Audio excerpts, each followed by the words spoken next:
Bom, o capítulo 7 vai tratar basicamente do átomo de um elétron, ok? Esse átomo de um elétron já é uma configuração um pouco diferente daquilo que a gente vem tratando. Então a gente aprendeu, né, no capítulo 5 a construir a equação de Schrödinger, a gente aprendeu a interpretar os resultados, né, advindos da equação de Schrödinger. Aí no capítulo resultados como coeficiente de transmissão, reflexão, que a onda, né, a onda representada pela função de onda, ela representa, né, uma partícula, né, que se move no espaço. Porém, as interações, né, digamos assim, com essa partícula foi vista no capítulo 6, né? Então a gente ali no capítulo 6 a gente coloca as primeiras interações, né, da partícula com, com o meio externo, né? Então no primeiro momento eu construo a equação de Schrödinger, encontro uma função de onda que representa o comportamento da partícula. A gente diz que é a função associada, né, à partícula. No capítulo 6, então, a gente coloca algumas interações do tipo, poderíamos, né, ter tratado, né, esses potenciais na forma de uma força externa, mas a gente tratou, né, todos em termos de uma energia potencial, que está relacionado à força, né? É só um outro jeito de enxergar. Então, a gente introduziu alguns potenciais. Então, nesse capítulo anterior, a gente já introduziu algumas interações. Só que eram interações, digamos assim, momentâneas e, e que ocupava, né, um pequeno espaço, uma pequena região do espaço, né? Enfim, mas já foi o suficiente, né, para a gente conseguir interpretar vários fenômenos físicos, né, como por exemplo o tunelamento, certo? Com o poço, com a barreira de potencial. Nesse capítulo, então, né, que a gente chama átomos de um elétron, em alguns livros, né, se, se traz, né, o átomo de hidrogênio, porque ele é um átomo de um elétron, né? Mas esse livro, né, o Iceberg e Resnick, ele é bem detalhista nesse sentido, né? Porque existem outros átomos que podem ter um elétron, né? Por exemplo, o átomo de hélio sem um dos elétrons, né? Então, também é um átomo de um elétron, né? Vai ter uma carga positiva, vai ter uma carga total, né? Não nula, digamos assim, mas também é um átomo de um elétron. Então ele chama, né, o capítulo de um átomo de um elétron, diferente dos outros livros, por esse motivo, né? É que existe não só o átomo de hidrogênio, que é um átomo de um elétron, né? Podem existir outras configurações. Nesse momento, então, a gente precisa, né, de uma energia potencial, ou seja, de uma força de atração, e a gente bem sabe, né, que a força de atração mais conhecida é a força de atração coulombiana, né? Então aqui é o exemplo de um átomo, né? Esse desenho aqui a gente vai recuperar ele mais avante, né? Mas basicamente eu tenho o próton, né, e o nêutron no centro, né, desta esfera, e eu tenho um elétron, né, orbitando em torno desse núcleo, né, composto pelo próton e pelo nêutron, certo? Bom, então vamos lá.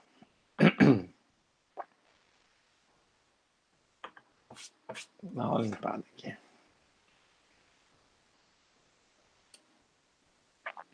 Então, a gente vai tratar o caso mais simples, né? Que é o átomo de um elétron. Porém, ele é o mais simples, digamos assim, do ponto de vista de modelo, né? Mas não significa que ele é fácil de resolver, certo? Bom, enfim.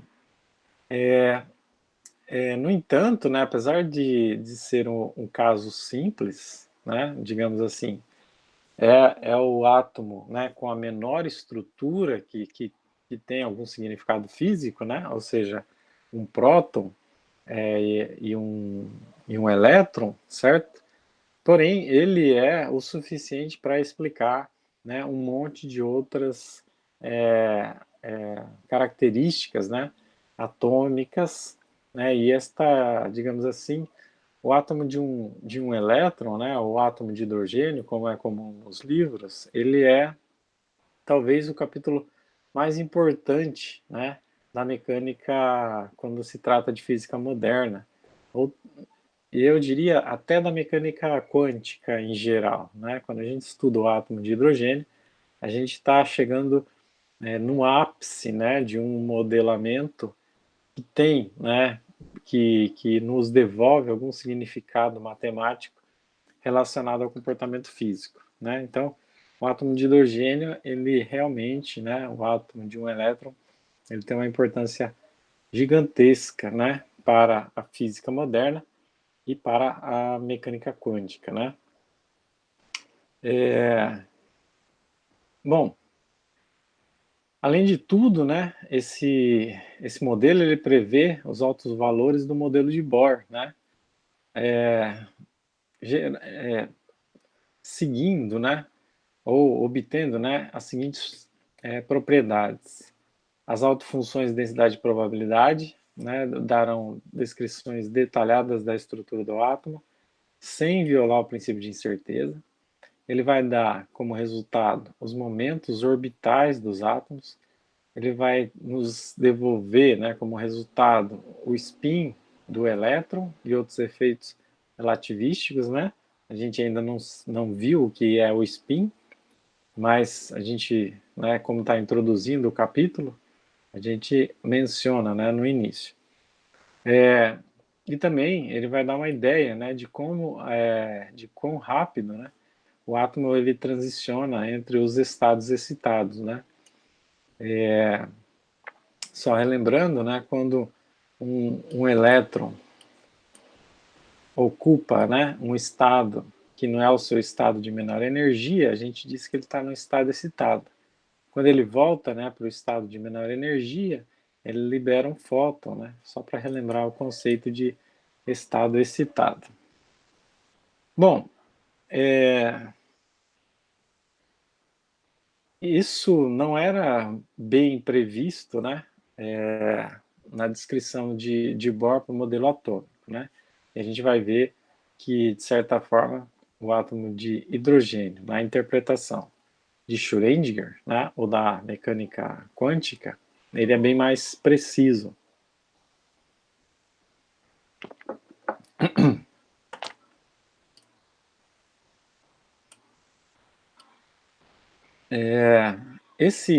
Né, como eu estava dizendo inicialmente, essa construção do átomo, né, ela é a construção mais fundamental, digamos assim. Né? No capítulo 6 a gente viu partículas livres interagindo momentaneamente em um espaço restrito, né?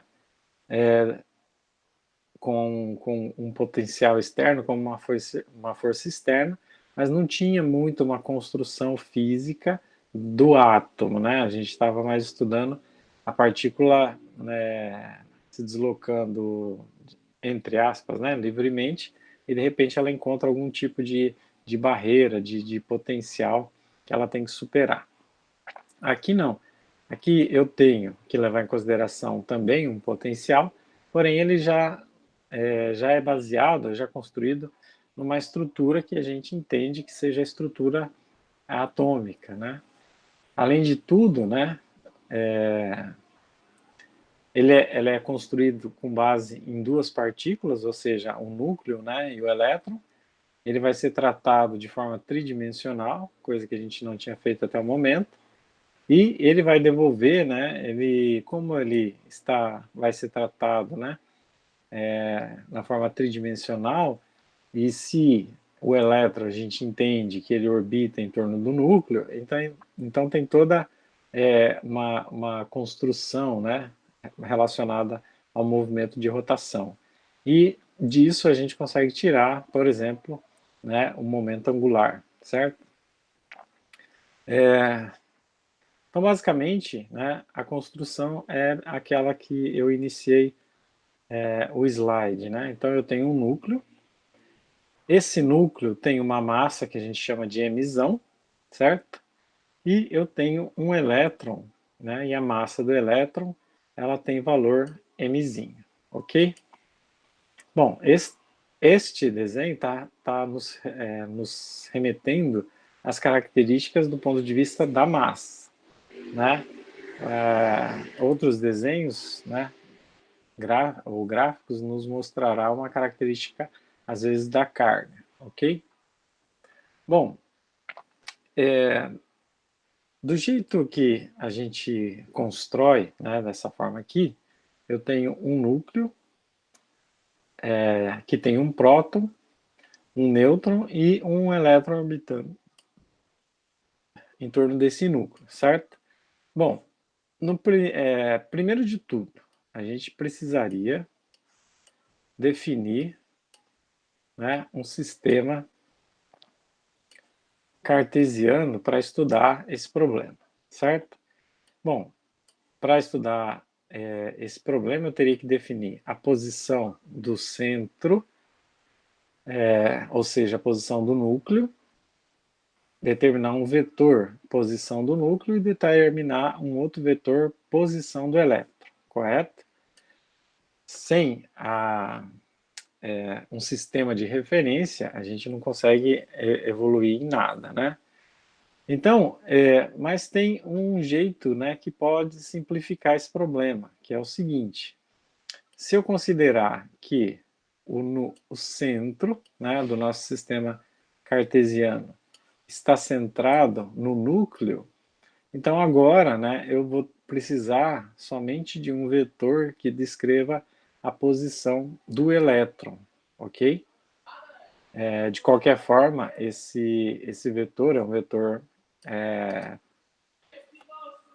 que tem variáveis nas três dimensões, correto? Bom, digamos assim, a outra ideia que ajuda-nos a simplificar esse problema é a introdução da massa reduzida, ok? A gente pode imaginar o seguinte, né? A gente, não sei se vocês já ouviram, né, ou já estudaram, né, entender esse conceito de massa reduzida. Mas basicamente, né, eu tenho um núcleo que é composto por um próton e um nêutron, que tem uma massa bastante grande, e eu tenho uma outra partícula se movimentando em torno desse núcleo.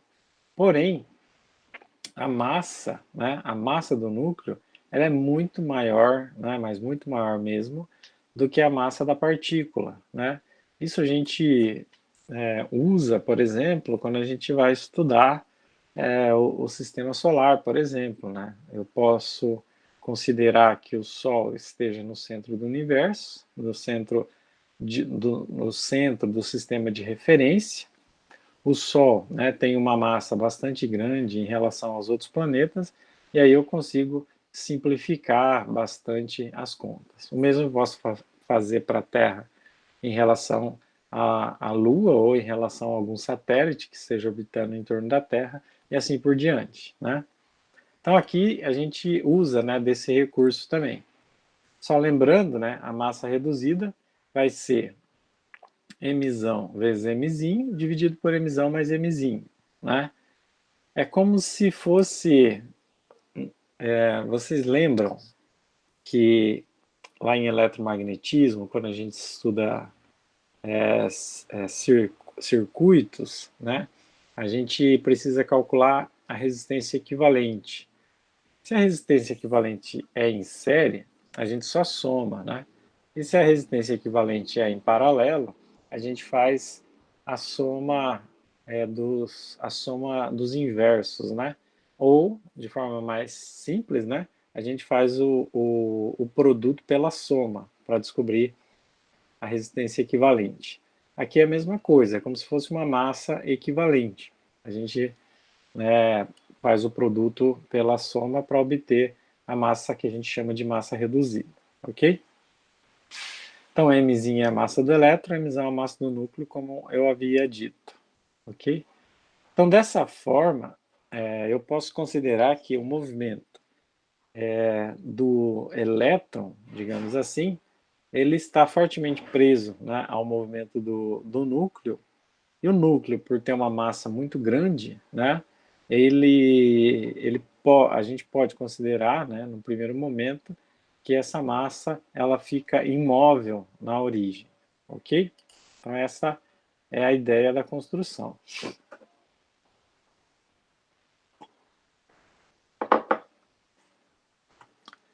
Beleza.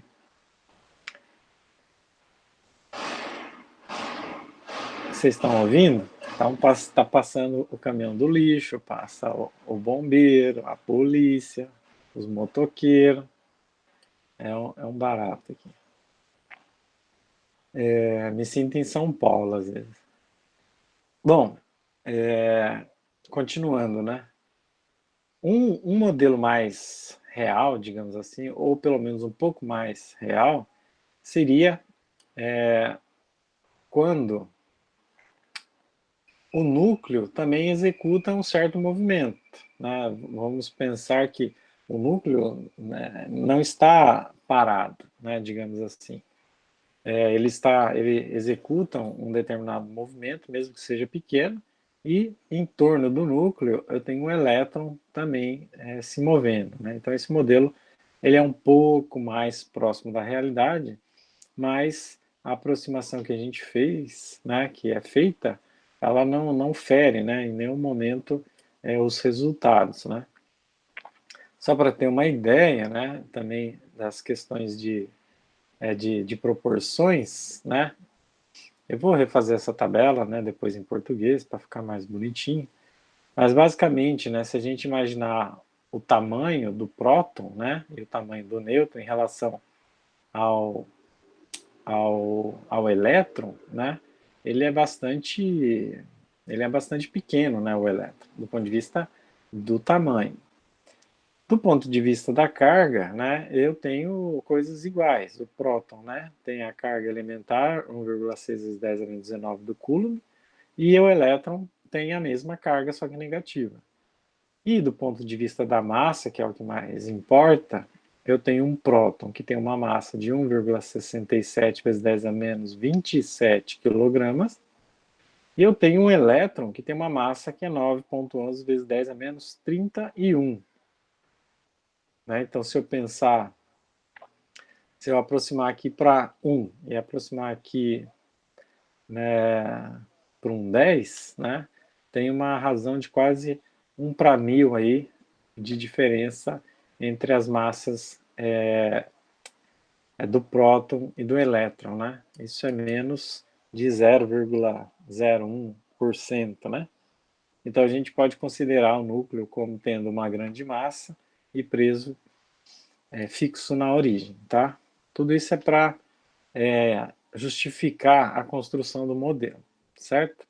Bom, a partir daí, né, a gente já construiu e fez todas as aproximações necessárias, né? Algumas aproximações até bastante rígidas.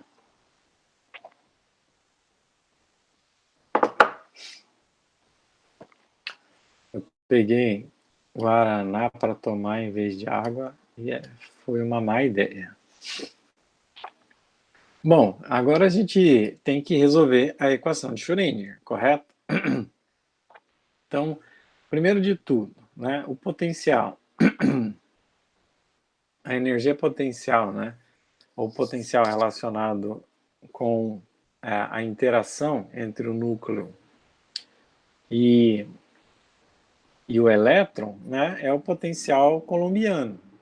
A gente poderia até sugerir, né, um tipo, uma alteração, uma variante do potencial coulombiano, se for necessário, mas o potencial coulombiano é aquele, né, mais conhecido e próprio, né, para descrever esse problema. Só lembrando, né, o potencial vai ser 1 sobre 4πε0 menos z e quadrado. Então, no fundo, aqui é um Q1 vezes Q2, onde Q1 é a carga do próton e Q2 é a carga do elétron. Né? Como a carga do elétron é negativa, né? Então sobra menos E ao quadrado, que é a carga elementar. E Z vai descrever o número de partículas, né, que eu tenho. No caso, até o fim desse capítulo, a gente vai chamar Z igual a 1.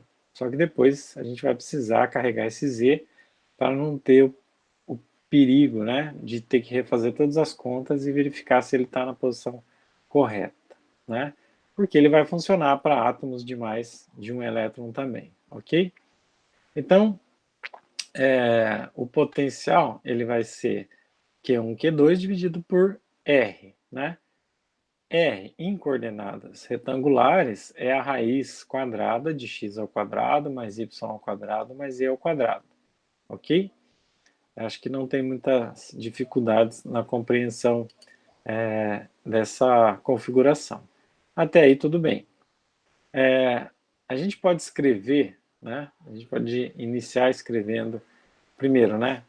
O potencial. Lembra que para resolver a equação de Schrödinger, a primeira coisa que a gente tem que definir é a energia potencial. Antes de definir a energia potencial, não dá para dar seguimento, né, a procurar uma solução para a equação de Schrödinger para um determinado problema. Então a gente começa escrevendo a energia, né, como sendo 1 sobre 2m. No caso, a gente está usando uma outra letra, né, grega para definir a massa. No caso aqui é a massa reduzida μ, então é 1 sobre 2μ, e multiplica os momentos. Né? Lá atrás a gente sempre tratou p quadrado sobre 2m. Aqui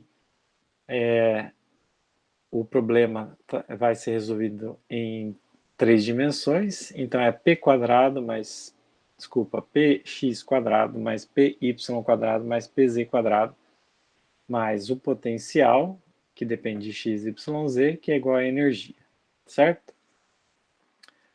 Bom, o próximo passo, né? Veja que essa construção, a gente já fez ela lá atrás para construir a equação de Schrödinger, né? A gente tinha duas formas, né, de construir a equação de Schrödinger, e uma delas era escrevendo a conservação da energia, né? Eu tenho a energia, né, cinética mais a potencial igual a energia total, né? Ou a energia de movimento mais a energia de interação. Só que os meus operadores, né, E e P, eles têm uma seguinte configuração. Por exemplo, o meu P, né, ele é H cortado, né, ao quadrado, que multiplica a derivada, desculpa, é H cortado, né, vezes a derivada em relação a x, né, é o operador P, e depois eu tenho um operador energia, né, que é H cortado vezes uma derivada temporal.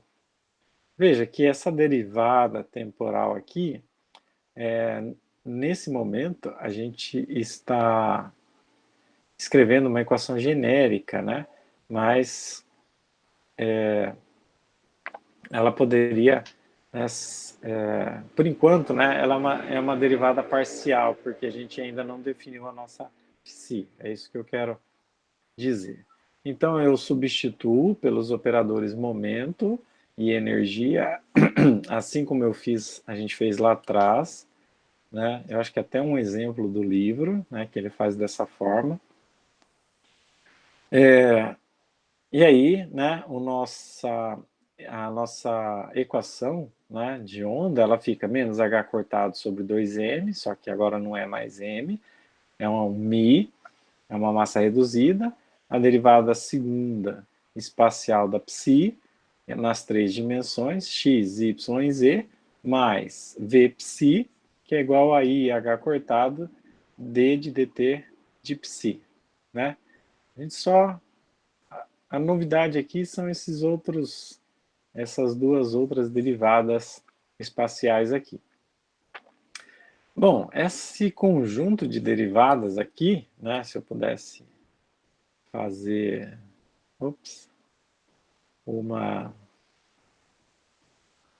um recorte aqui, que louco. Esse conjunto de derivadas aqui, se vocês lembram, né, é o nosso operador laplaciano, ok? Ou nabla 2. Então eu posso substituir essa escrita, né, pelo nabla ao quadrado, ok? Né? Não sei se... Bom, eu não vou ficar entrando em detalhes, né? Eu sempre, né, quero revisar esses conceitos, mas não é necessário.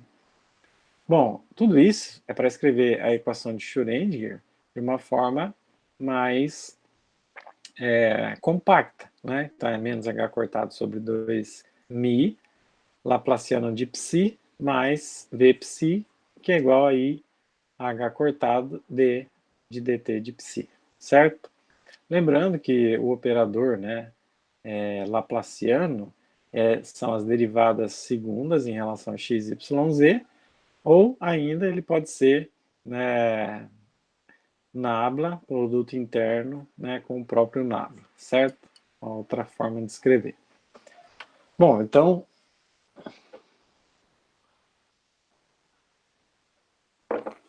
até aqui que a gente fez? A gente escreveu a energia em termos do momento, né, e da própria energia, aplicou, né, o que a gente conhecia dos operadores momento e energia, e reescrevemos a equação de Schrödinger, só que agora em três dimensões. Por conta, né, do uso das três dimensões, a gente aparece, né, um conjunto de produtos, né, que derivam, que a gente conhece como um operador também, né, um operador chamado Laplaciano, certo? Bom, feito isso, né, então a gente sabe que a psi, né, agora de x, y, z e t, vai ter uma parte espacial e uma parte temporal, como sempre foi, né? Então eu vou ter a psizinha, né, x, y, z, que multiplica a exponencial de i e t sobre h. Então aqui não mudou nada, né? Na verdade nada mudou até agora, além do fato de ter introduzido x, y, z, ok? E eu poderia ainda escrever de uma forma mais expansiva, digamos assim, em termos, né, escrevendo só a equação de Schrödinger independente do tempo. Veja que a gente economizou um monte de passagens aqui, porque a gente já construiu essa equação lá no passado, né? Então é menos h cortado sobre 2μ, Laplaciano da psizinha, né, v psizinha, que é igual a e psizinha. Então até aqui, nada de novo, né, somente a novidade aqui, somente por enquanto, é a tridimensionalidade e, consequentemente, a presença desse Laplaciano. Porém, contudo, todavia e entretanto, né, a gente sabe que o nosso potencial ele é uma função que depende de x, y e z. E essa dependência é do tipo raiz, é uma raiz quadrada, né? É uma raiz quadrada no denominador de x ao quadrado mais y ao quadrado mais e quadrado, né? E isso significa, né, que eu não consigo separar a minha, a minha energia potencial em, não consigo, né, a priori, separar em três funções do tipo f de x, g de y, h de z. Né? Então, na forma com que a dependência da energia potencial né, eu não consigo, né, separar em três funções f de x, g de y, h de z. Não dessa forma, né? E aí, né, referência aí a dois ícones, né, do cinema e das séries, né? O nosso Chapolin, né, Colorado e Star Wars, né? Bom, alguém tem uma ideia, né, de como fazer isso, né? A menos daqueles que já viram essa matéria, né? Então a gente não precisa se preocupar porque tem um jeito legal de resolver esse problema. Veja, vou voltar um pouquinho, tá? Eu tenho uma, uma função de onda que depende de x, y, z, espacial, né? Eu tenho uma energia potencial que depende de x, y, z. Aqui, né, a gente pode supor que eu consiga fazer uma separação de variáveis, né? Mas como eu contorno o problema, né, da energia potencial? Bom, a gente faz o seguinte, a gente transforma, né, isso em coordenadas polares, ok?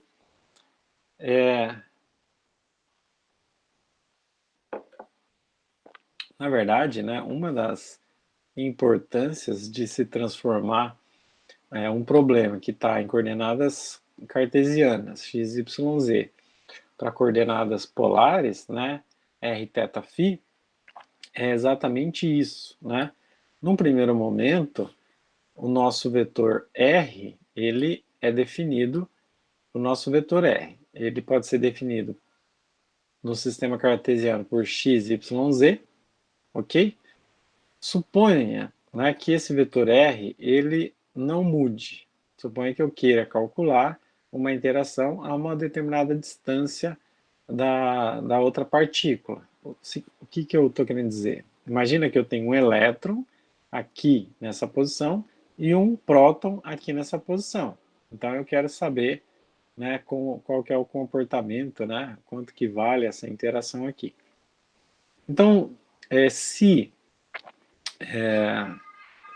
se o movimento, né, ele é esférico, né, ou seja, o elétron se move, né, sobre uma esfera em torno do núcleo, do ponto de vista do sistema cartesiano, para cada posição do meu R aqui, eu altero as variáveis x, y e z simultaneamente.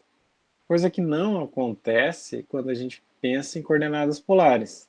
Então, em coordenadas polares, o que eu ganho? Eu ganho um R que é constante, ok? Por exemplo, quando esse R mudar para essa posição aqui, em coordenadas cartesianas, vai alterar o x, o y e o z. Em coordenadas polares, vai alterar somente o θ e o φ.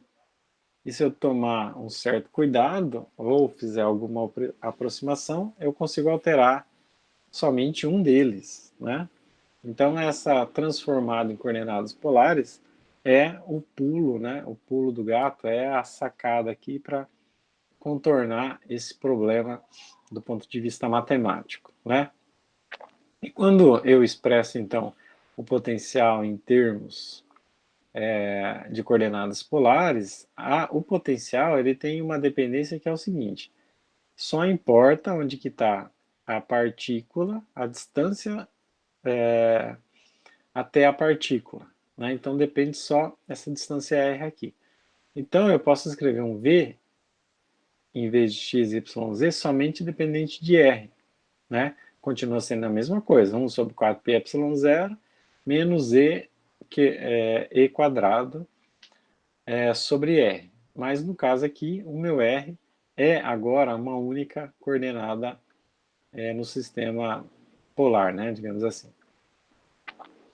Então isso vai nos ajudar a fazer a separação de variáveis para poder resolver a equação de Schrödinger. A gente já fez isso no passado com com outro propósito. Aqui, desculpa, o propósito é o mesmo, o objetivo alcançado era diferente.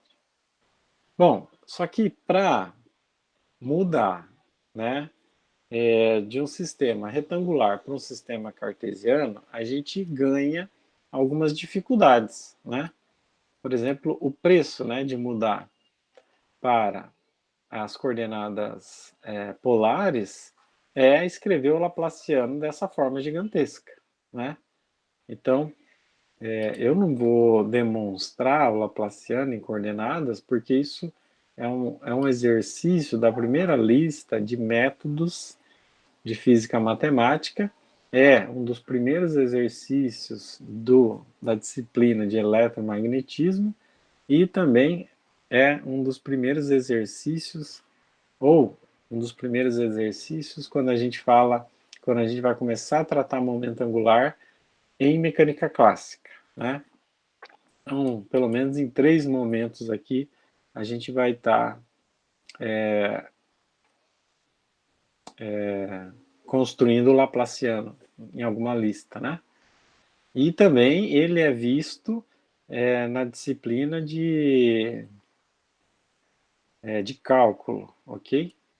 Recentemente eu li a emenda, ele está previsto, né, para ser visto quando a gente fala de vetores lá em cálculo, se eu não me engano, 3, né? Final de cálculo 3. Bom, enfim, o Laplaciano é esta equação número 12 aqui, certo? Bom, continua sendo um operador, só que agora é um operador em coordenadas polares, né? Só que isso vai nos permitir escrever a nossa psi, que antes era em termos de x, y, z, agora em termos de r, θ, φ. E eu vou ainda, né, com esta técnica, conseguir separar, né, uma função r que depende só de r, uma função θ que depende somente de θ, e uma função φ zona, né, que depende só de φ, ok? Bom, então, continuando, que eu estou introduzindo muito lentamente, né, esse capítulo, que eu não quero ter que regravar, né, essas aulas, para não ficar muito maçante, né? Bom, feito isso, a gente volta na equação de Schrödinger, com todas essas equações aí. Para simplificar o problema, né, de reescrever a equação de Schrödinger em coordenadas polares, a gente pode fazer o seguinte, digamos assim, macete, né? Em vez de escrever parcial, a derivada parcial na coordenada r, por exemplo, dρ dr, a gente pode escrever simplesmente dρ r, certo? Ou seja, toda vez que tiver um subíndice, né, na derivada parcial, a gente entende que esse índice está me remetendo à derivada em questão. Se fosse x, seria derivada em x, ok? Se fosse derivada ao quadrado em x, então eu estou fazendo uma derivada parcial de segunda ordem em x, ok? Bom, essa economia de nomenclatura é muito usada em notação em notação tensorial, certo? Então, vamos lá. A gente pega a equação 9 certo? A gente tem a equação 9 em coordenadas retangulares. A gente, né, transformou, a gente transformou tudo em coordenadas polares, então a gente deu uma outra cara para a nossa energia potencial. A gente também sabe que tem que trocar o Laplaciano de coordenadas retangulares para coordenadas polares, e aí a gente volta na equação de Schrödinger, independente do tempo, e aplica o Laplaciano, certo? Bom, aplicando, né, o Laplaciano, a gente obtém essa equação bastante grande aqui, né?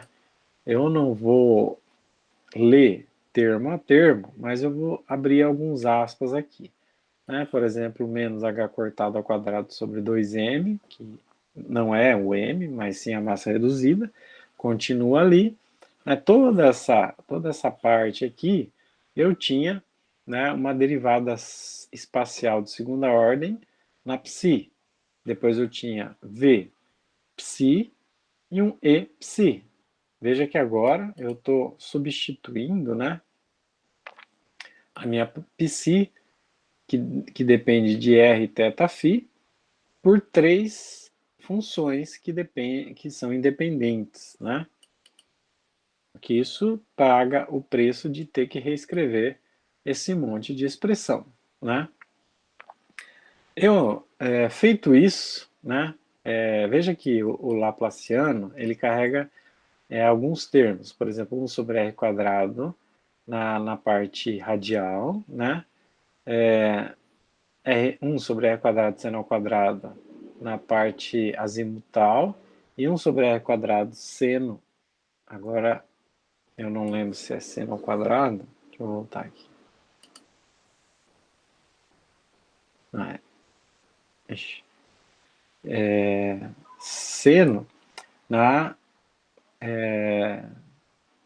na coordenada polar, ok?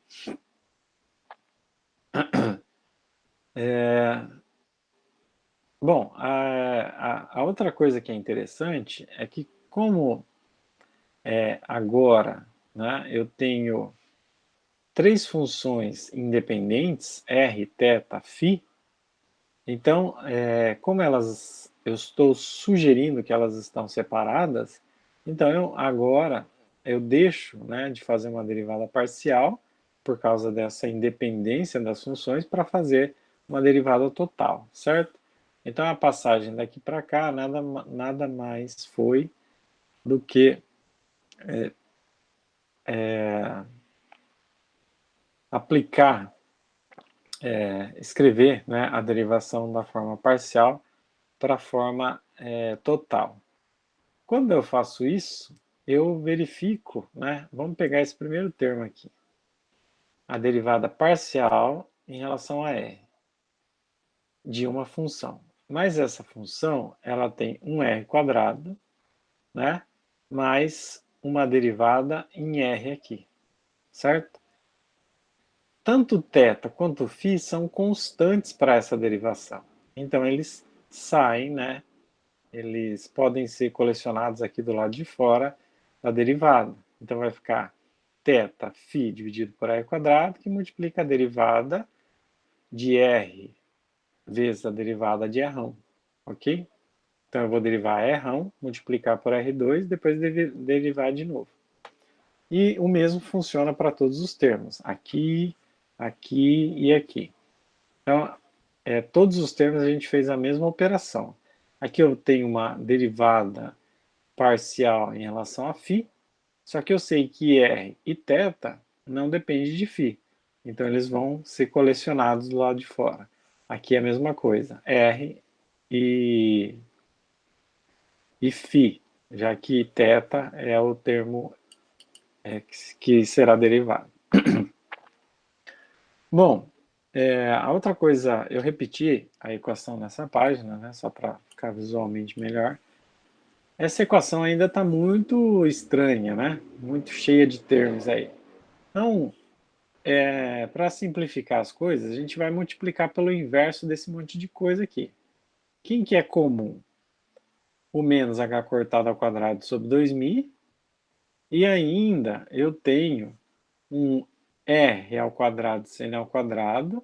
E depois eu tenho um r quadrado aqui, um r quadrado aqui e um r quadrado aqui. Então, r quadrado também é um termo comum. Ainda tenho um seno ao quadrado aqui e um seno ao quadrado aqui, mas aqui não tenho nada. Então, um seno ou um seno ao quadrado também pode ser um termo comum. Então, a gente multiplica todo mundo, né, por esses termos aí, só que invertido. 2μ sobre h cortado ao quadrado, vezes r ao quadrado seno ao quadrado de θ, dividido por r θφ, certo? Quando eu faço isso, né, multiplico isso daqui por essa expressão toda, então vai simplificar um monte desses outros termos, né? Então eu fico na parte, né, no primeiro termo, com seno ao quadrado de θ dividido por r. No segundo termo sobra 1 sobre φ vezes, né, a derivada segunda em φ. E no terceiro termo, né, vai sobrar seno de θ sobre θ vezes a derivada que já existia. Por outro lado, né, esse cara aqui vai ser absorvido, né, nos outros dois termos aqui. Né? Aqui eu tenho também uma forma, eu posso passar o meu v para o lado de lá e colecionar esses termos aqui. Então eu tenho Rzão, θzão, φzão e multiplica E menos V. Lembrando que o meu V é um V de R, então a gente não pode esquecer esse detalhe. E quando eu multiplico, né, todos esses termos aqui, ainda acaba sobrando 2μ sobre h cortado, r quadrado seno de θ ao quadrado, certo? E os outros termos, esses três aqui, r, θ e φzão, eles se cancelam, né? Então a gente acaba reescrevendo, no fundo a gente só fez manipulação algébrica aqui para escrever a expressão de uma outra forma, né? Só que tem uma coisa aqui que é interessante, né? Eu sublinhei na frase. Tem um termo aqui que ele está independente, né? Vamos pensar assim, ó, esse primeiro termo, eu tenho uma função em θ e uma função em r. Esse termo aqui eu tenho uma função em θ, só em θ, né? E esse termo aqui, eu tenho uma função em θ e em r. Eu tenho um termo aqui que também tem está em termos somente da função φ.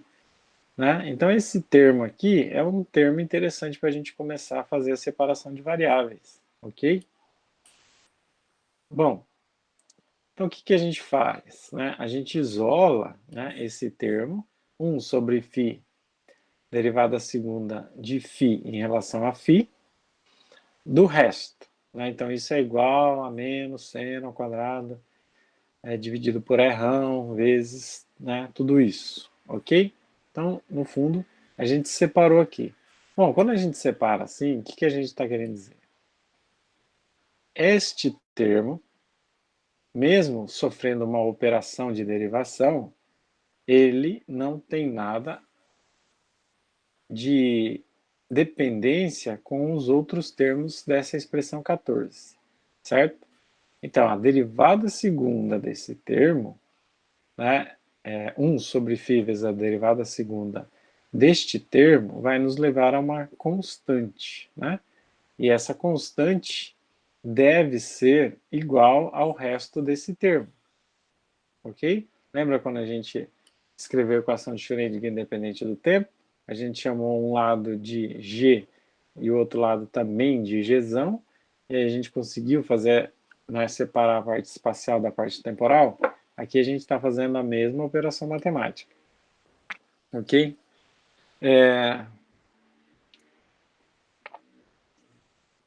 Ok. E, por conveniência, depois a gente vai entender o porquê, a gente vai chamar, só recapitulando. Então, esse termo aqui, ele é constante, e todo esse termo daqui também vai nos levar a um termo constante. Então, eu posso dizer que 1 sobre φzão vezes a derivada segunda de fusão é igual a uma constante. Essa constante a gente vai chamar de menos ml ao quadrado, ok? É uma constante, certo? E aí eu posso separar, passar esse φ multiplicando para o lado de lá e chegar na seguinte expressão. Eu tenho uma derivada em φ da φ-zona, que é igual a uma constante vezes a φ. Né? Então essa equação diferencial ela tem uma solução, né, bastante simples, né, para a gente resolver. Então essa é a primeira separação que a gente faz, ok? Então eu volto, né, o conhecimento que eu tenho dessa expressão na expressão de cima. Né? Então, de um lado, eu chamei tudo isso igual a menos ml ao quadrado, e do outro lado, eu vou fazer a mesma coisa. Tudo isso é igual a ml menos ml ao quadrado. Quando eu faço isso, né, a minha expressão, né, o lado de cá, vamos pensar assim, que a gente separou, né, essa expressão em dois lados, o lado esquerdo e o lado direito. Então, o lado direito da equação, né, vai me dar o menos, já simplificando aqui, ó, os seno ao quadrado de θ, né? Então, se eu dividir aqui a todo mundo por seno de θ, então aqui some, né? Dividir por seno ao quadrado de θ, então aqui vai ficar 1 sobre r, aqui vai ficar 1 sobre seno, e aqui desaparece também, que é exatamente a expressão de baixo. 1 sobre r, a derivada em r, mais os outros termos. Tudo isso deve ser igual a menos ml quadrado. Mas eu dividi todo mundo por seno ao quadrado de θ. Então, aí eu tenho que dividir esse termo também. Veja, só a álgebra, tá, gente? Nossa, meu braço tá doendo. Já estou terminando. Então, a gente vai, né, para a nossa segunda separação. Né? Então, aqui, eu ainda posso escrever a expressão anterior dessa forma. 1 sobre r dr de r quadrado dr vezes r, mais o termo de lá, né, 2μ sobre h cortado r ao quadrado, que multiplica e menos v de r. Tudo isso é igual a ml ao quadrado dividido por seno ao quadrado de θ, menos 1 sobre θzão seno de θ, vezes a derivada de seno de θ dθ. Novamente, veja que agora eu tenho novamente um lado da expressão que tem uma única dependência em θ, ok? Consequentemente, né, o lado de cá também, né, vai apresentar uma única dependência em R. Né? Então esse era o ponto, né, onde a gente queria chegar. A gente queria construir um conjunto de equações que fossem independentes e depois resolver cada uma delas separadamente. Né? Então, no fundo, a gente reproduziu o procedimento matemático que a gente usou lá atrás para separar a equação de Schrödinger da parte espacial da parte temporal, só que agora aqui a conta é muito mais comprida, né? A equação é muito mais cheia de termos, mas do ponto de vista de receita de bolo é a mesma, ok? A gente não fez nada a mais, ok? Só que em vez de fazer bolo, né, para uma pessoa, a gente está fazendo bolo para a quermesse da igreja, né? Enfim, sendo assim, então essa segunda separação de variáveis que a gente fez, também o lado de cá é igual a uma constante, assim como o lado de lá também é igual a outra constante. E essa nova constante a gente vai chamar de L, que multiplica L mais 1, vezes, L, que multiplica L mais 1. Então essa vai ser a nova constante que a gente vai introduzir. Então, de um lado, eu vou ter, né, esta expressão menos 1 sobre seno de θ dθ, seno de θ dθ, dθzão, derivada em θ, né, de θzão, mais ml ao quadrado sobre seno de θ, L que é igual a L mais 1. Né? Do lado de cá, eu vou ter o lado esquerdo, né, da expressão de cima. 1 sobre r quadrado, a derivada em relação a r de r ao quadrado, vezes a derivada em relação a r1, mais 2μ sobre h cortado, e menos v, e multiplica r1. Tudo isso vai ser igual a L, que multiplica L mais 1. Novamente, eu poderia ter chamado esse cara aqui, né, de A. Eita, lasqueira. Poderia ter chamado esse cara de A, o cara lá de trás, né, de B. Consigo fazer aqui.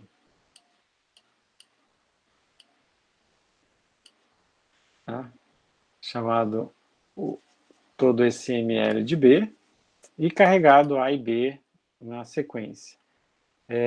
A gente aqui adianta, né, um resultado que vai nos ajudar.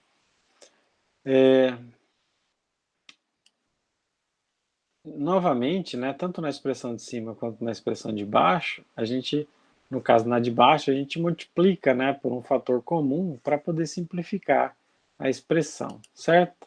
Bom, então, o que a gente fez por enquanto? A gente construiu um modelo do átomo de um elétron. Aí a primeira aproximação, digamos assim, a primeira aproximação, acho que a palavra é essa mesmo, né? A primeira aproximação que a gente faz é que a massa do núcleo e do próton é muito maior do que a massa do elétron. Né? Então, o movimento do elétron em relação ao movimento do núcleo é muito maior. Né? A segunda coisa que a gente fez para facilitar é colocar o sistema cartesiano na origem do núcleo. Isso já nos ajudaria do ponto de vista das coordenadas retangulares. Né? Aí, ok, a gente escreve a terceira, depois a gente escreveu o potencial, aí não teve muitos problemas, né, que o potencial que tem maior, entre aspas, potencial, né, para ser potencial, é o potencial de Coulomb. Né?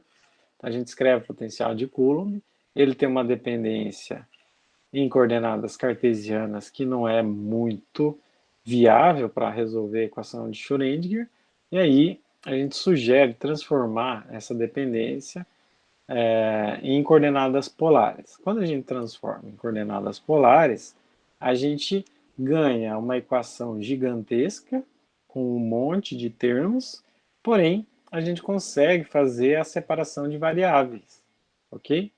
E aí a gente faz a separação de variáveis e a gente ganha duas novas constantes a ser definidas, o NL e o L, certo? E aí, depois, né, na próxima aula, a gente vai dar a correta interpretação para o ML e para o L, ok? Então, basicamente, né, é isso que a gente desenvolveu nessa aula de hoje e é isso, né? Por hoje é só.